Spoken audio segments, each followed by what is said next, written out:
এই নির্বাচনী নির্ঘণ্টে সিঁদুরে মেঘ রাজ্যের লক্ষ লক্ষ ছাত্রছাত্রীর। 19 এবং 20 এপ্রিল রাজ্যে জয়েন্ট এন্ট্রান্স পরীক্ষা।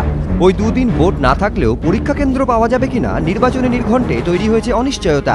প্রায় 1.5 লক্ষ পরীক্ষার্থীর জয়েন্ট এন্ট্রান্সে প্রায় 40,000 পড়ুয়া ভিন রাজ্যের। এই সর্বভারতীয় প্রেক্ষাপটের জেরে অনিশ্চয়তা তৈরি হয়েছে পরীক্ষায়।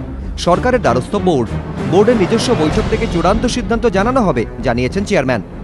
লোকসভা নির্ঘণ্ট আমরা খতিয়ে দেখছি, সরকারের সঙ্গে কথা বলছি এবং প্রয়োজন হলে আমরা বোর্ড মিটিংও কল করব, তারপরে আমরা জানাতে পারবো।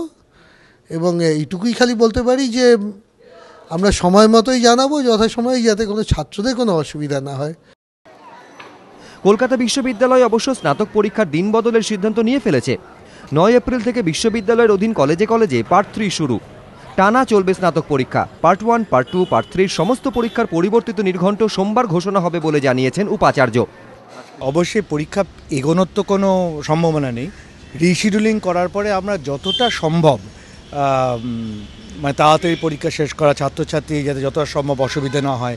এবং এটা তো ঠিকই, যারা পার্ট 3 পরীক্ষা দেবে তাদের পরবর্তী ধাপে, বিশেষ করে যারা দেশের বাইরে যাবে বা পশ্চিমবঙ্গের বাইরে যাবে, বিশেষ করে দেশের বাইরে যারা যাবে, তাদের যাতে কোনো অসুবিধা না হয় সে সমস্ত আমরা ব্যবস্থা নেব। ভোটের জেরে পরীক্ষার অদলবদল অন্যান্য বিশ্ববিদ্যালয়েও। প্রেসিডেন্সি বিশ্ববিদ্যালয়ের স্নাতক এবং স্নাতকোত্তরের 12 এবং 13 এপ্রিলের পরীক্ষার দিন বদল হচ্ছে।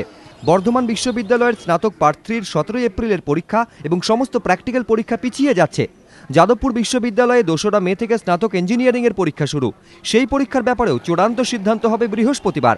ভোট পর্বে রবীন্দ্রভারতী বিশ্ববিদ্যালয়ের স্নাতক এবং স্নাতকোত্তরের একাধিক পরীক্ষা রয়েছে। এই সপ্তাহের মধ্যে পরিবর্তিত দিন ঘোষণা করবে কর্তৃপক্ষ। জয়েন্ট এবং স্নাতক পরীক্ষা পিছলে উভয় সংকটের আশঙ্কা। আদালতের নির্দেশে 31শে জুলাইয়ের মধ্যে ইঞ্জিনিয়ারিং কলেজগুলিতে ভর্তি প্রক্রিয়া সম্পন্ন করতে হবে। এমনকি পার্ট 3-র ফল প্রকাশ দেরি হলে বিদেশে পড়তে যাওয়ার ক্ষেত্রে অসুবিধায় পড়তে পারেন ছাত্রছাত্রীরা। এই সংকট মোকাবিলা কিভাবে সম্ভব? ভোটের নির্ঘণ্টের বাস্তবতাকে মেনে নিয়েই তার আলোচনা শুরু হয়েছে। কৃষ্ণেন্দু অধিকারী, এবিপি আনন্দ, কলকাতা।